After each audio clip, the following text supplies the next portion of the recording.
Welcome to ETV prime. Akhanda 2 Thandavam పేరుతోటి బాలకృష్ణ గారి cinema release అవుతుంది. అయితే ఈ సినిమాకి సంబంధించి ఒక పోస్ట్ ఒకటి వైరల్ అవుతుంది. అది ఏంటంటే అఖండ మూవీ టికెట్ 600, అరటి ధర కిలో 50 పైసలు అని ఒక పోస్ట్ ఒకటి వైరల్ అవుతుంది. ఎందుకంటే ఇటీవల మనకి తెలుసు అరటి రైతుల సమస్యల మీద జగన్మోహన్ రెడ్డి గారు పర్యటించడం, అది దానికి సంబంధించినటువంటి డీటెయిల్స్, అరటి జగన్మోహన్ రెడ్డి గారి టైంలో ఎంత ఉంది, ఇప్పుడు ఎంత ఉంది, ఇలాంటివన్నీ కూడా చాలా ప్రైస్ డిఫరెన్సెస్ అవన్నీ కూడా తేడా అవన్నీ కూడా చర్చలోకి వచ్చాయి. దాంతో ఇప్పుడు అఖండ మూవీ బెనిఫిట్ షో అంటారు కదా, బెనిఫిట్ షో లేదంటే ఫస్ట్ వీక్ టికెట్ ధర పెంచుకోవడానికి అవకాశం ఇస్తారు కదా, అది 600 రూపాయలట. అరటి ధర మాత్రం కిలో 50 పైసలు అనేటువంటి పోస్ట్ వైరల్ అవుతుంది. అయితే దీని మీద ఏదేదో పెద్ద కోడిగుడ్డి మీద ఏకల పీకటం, దీని గురించి అంత పెద్ద చర్చ ఉంది అనేటువంటి అని అనుకునే వాళ్ళు ఉన్నారో అదొక చర్చ జరుగుతుంది. కానీ మరి ప్రతిదాన్ని వైసీపీ టైంలో ప్రతిదాన్ని గోరంతలు కొండంతలు చేసి చూపించారు కదా. ముఖ్యంగా సినిమా పరిశ్రమకు సంబంధించినటువంటి వాళ్ళు చాలా జగన్మోహన్ రెడ్డి గారి మీద అనేక నిందలు వేయటం ఇవన్నీ జరిగాయి కదా. ఇటీవలే బాలకృష్ణ గారు అసెంబ్లీలో కూడా మళ్ళీ ఆ వివాదాన్ని రేపి చిరంజీవి గారి విషయంలో ఆయన్ని కూడా అవమానించే విధంగా మాట్లాడటం, ఆ సమయంలో జగన్మోహన్ రెడ్డి గారిని కూడా అవమానించే విధంగా మాట్లాడటం, ఇవన్నీ ఏంటంటే ఇది టిక్ ఫర్ టాట్ లాగా నడుస్తూ ఉంటాయి అనేటువంటి చర్చ కూడా జరుగుతుంది. అసలు ఇప్పుడు మనం డీటెయిల్స్లోకి వెళ్తే అఖండ మూవీ తెలుసు మనకి 2021 డిసెంబర్లో రిలీజ్ అయినటువంటి ఫస్ట్ పార్ట్ ఏదైతే ఉందో అది బ్రహ్మాండమైన సక్సెస్ని సాధించింది. అయితే ఇటీవల బాలకృష్ణ గారు చేసిన కొన్ని వ్యాఖ్యల నేపథ్యంలో, అసెంబ్లీలో మాట్లాడిన దాని నేపథ్యంలో పేర్ని నాని గారు దాని మీద కొంత వివరణ కూడా ఇచ్చారు. ఎందుకనంటే ఈ జగన్మోహన్ రెడ్డి గారికి సినిమా వాళ్ళతోటి సన్నిహిత సంబంధాలు లేవు, సినిమా వాళ్ళని ఆయన సరిగ్గా ట్రీట్ చేయలేదు, ముఖ్యంగా చిరంజీవి గారిని సరిగ్గా ట్రీట్ చేయలేదు అనేటువంటి సందర్భంలో వచ్చినటువంటి చర్చ మీద పేర్ని నాని గారు ఒక అద్భుతమైనటువంటి వివరణ కూడా ఇచ్చారు. అది చూడొచ్చు మనం. అఖండ సినిమా రిలీజ్ అయ్యే ముందు ఆ సినిమా ప్రొడ్యూసర్లు మిమ్మల్ని కలుస్తారు అని చెప్పని నన్ను ఒక 2-3 రోజులు ఎంపడపడి, ఎందుకు ఎంపడబడ్డారంటే వెంటనే కలవమంటే అలా కాదంట, 2-3 డేట్లు ఇవ్వాలంట, 2-3 టైమ్స్ ఇవ్వాలంట. వాళ్ళు ఎప్పుడు కలవాలో వాళ్ళ హీరో గారు ప్రొడ్యూసర్లకి చెప్తారంట. నూజివీడు ఎమ్మెల్యే గారు 4-5 సార్లు ఫోన్ చేస్తుంటే పలానా తారీఖున విజయవాడలో పలానా మీటింగ్ అవుద్ది, ఆ మీటింగ్ అయిన తర్వాత కలెక్టరేట్ మీటింగ్ అయిన తర్వాత ఇట్లా అని చెప్పి 2-3 డేట్లు ఇచ్చాను. ఆ టైంకి వాళ్ళు ముహూర్తం చూసుకుని ప్రొడ్యూసర్స్ విజయవాడ ఆర్ఎన్బి గెస్ట్ హౌస్కి వచ్చి నన్ను కలిసిన మాట వాస్తవమా కాదా? నన్ను కలిసి మా హీరో బాలకృష్ణ గారు మీతో మాట్లాడతారని చెప్పని వాళ్ళు రింగ్ ఇచ్చి వదిలితే మళ్ళీ ఆయన ముహూర్తం, ఏంటి రింగ్ ఇచ్చి వదిలేరు ఏంటి అంటే, లేదండి ఆయన ముహూర్తం చూసి మళ్ళీ మీకు ఫోన్ చేస్తారండి అని చెప్పారు. మీతో మాట్లాడతా కూడా ముహూర్తం ఉంటుందండి అని చెప్పారు. బాలకృష్ణ గారు కాసేపటికి ఆయన మరి టైం చూసుకుని ఉంటారు, ఆయన ఫోన్ చేశారు. సార్ మంత్రి గారు ఉన్నారు సార్, ఫోన్ ఇస్తున్నామని చెప్పి నాకు ఇచ్చారు.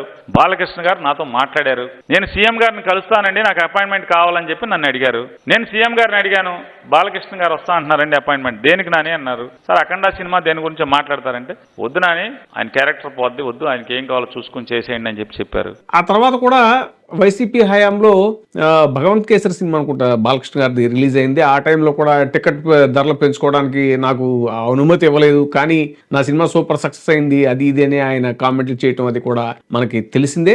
వాస్తవానికి జగన్మోహన్ రెడ్డి గారు టికెట్ రేట్లు అనేటువంటిది చాలా అసహజంగా పెరిగిపోతున్నాయి. అవి సామాన్యులకు అందుబాటులో లేకుండా ముఖ్యంగా ఫ్యాన్స్ని ఎలాగా దోచేస్తున్నారు అనేటువంటి యాంగిల్లో ఆయన కొన్ని సంస్కరణలు తీసుకొద్దామని ట్రై చేశారు. దానికి చిరంజీవి గారు లాంటి వాళ్ళంతా వెళ్ళి కూడా దానికి ఏవో కొన్ని ప్రతిపాదనలు చేస్తే దాన్ని మళ్ళీ సవరిస్తూ ఏవో కూడా కొన్ని ఆయన మళ్ళీ టారిఫ్ అదంతా రెడీ చేయడం జరిగింది. ఆ టైంలో చాలామంది హీరో నాని లాంటి వాళ్ళు కూడా కొన్ని కామెంట్లు చేయడం జరిగింది. సినిమా థియేటర్ వాడి కన్నా కూడా ఎదురుగుండా ఉన్న కిళ్ళి కొట్టోడు ఎక్కువ సంపాదిస్తున్నాడు, అది ఇదని ఇలాంటివి చాలా కామెంట్లు చేయడం జరిగింది. ఆ సందర్భంలోనే ఈయన నా సినిమాకి టికెట్ రేట్లు పెంచుకోవడానికి అవకాశం ఇవ్వకపోయినా కూడా నా సినిమా సక్సెస్ అయింది అది ఇది అంటూ భగవంత్ కేసరి విషయంలో అనుకుంటే ఏదో మాట్లాడారు. అసలు వాస్తవానికి ఇప్పుడు అది చాలా పెద్ద చర్చ అయింది. ఎందుకంటే ఐబొమ్మ రవి అనే అతన్ని అరెస్ట్ చేసినప్పుడు ఈ ఐబొమ్మ అనేటువంటిది ఎందుకు ఇంత ఫేమస్ అయింది అని అంటే, ఇలా టికెట్ రేట్లు పెంచేయటం వల్లే జనాలు ఆల్టర్నేట్గా, అంటే ఎవరైతే ఎఫర్ట్ చేయలేరో సినిమా థియేటర్కి వెళ్ళి అంతంత రేట్లను ఎఫర్ట్ చేయలేరో వాళ్ళంతా కూడా ఐబొమ్మ రవిని ఒక రాబిన్ హుడ్ లాగా కీర్తించినటువంటి విషయం కూడా మనం చూసాము. అతని వల్ల దాదాపు ఒక 20,000 కోట్ల పైన ఈ సినిమా ఇండస్ట్రీకి నష్టం వచ్చింది అని చెప్పేసి ఆ నిర్మాతలు వేసిన కేసు మీద అతను అరెస్ట్ చేయడం అది పెద్ద ఇష్యూ అయింది. బట్ ఆ టైంలో సజ్జనార్ లాంటి ఆఫీసర్ అతన్ని పట్టుకోవటం, దాని మీద జరిగిన పరిణామాల మీద చాలా మంది సోషల్ మీడియాలో ఐబొమ్మ రవికి మద్దతు ప్రకటించడం అవి కూడా చూసాం. కారణం ఏంటంటే ఈ సినిమా టికెట్ రేట్లు అనేటువంటివి విపరీతంగా పెరిగిపోవటం, ఇంకా రకరకాలు మన థియేటర్లో ఈ పాప్కార్న్ అని అవని ఇవన్నీ ఏవైతే ఫుడ్ ఐటమ్స్ అవి కూడా ఉన్నాయో వాటి రేట్లు కూడా ఇవన్నీ చర్చకు వచ్చాయన్నమాట. ఇప్పుడు తాజాగా మళ్ళీ బాలకృష్ణ గారి సినిమా ఏదైతే ఇప్పుడు అఖండ 2 రిలీజ్ అవుతుందో, వాస్తవానికి అఖండ 2 విషయంలో కూడా కొన్ని రకరకాల ఇవి ఉన్నాయి. బట్ మంచి సెటప్ అది, ఎందుకంటే సింహ, లెజెండ్, అఖండ ఇలా హ్యాట్రిక్ కొట్టినటువంటి బోయపాటి శ్రీను గారి డైరెక్షన్లో మళ్ళీ బాలకృష్ణ గారు చేస్తున్నటువంటి సినిమా అనేటువంటిది ఆ యాంగిల్లో కొన్ని ప్లస్లు, మెరిట్స్ ఇవన్నీ చెప్తున్నారు.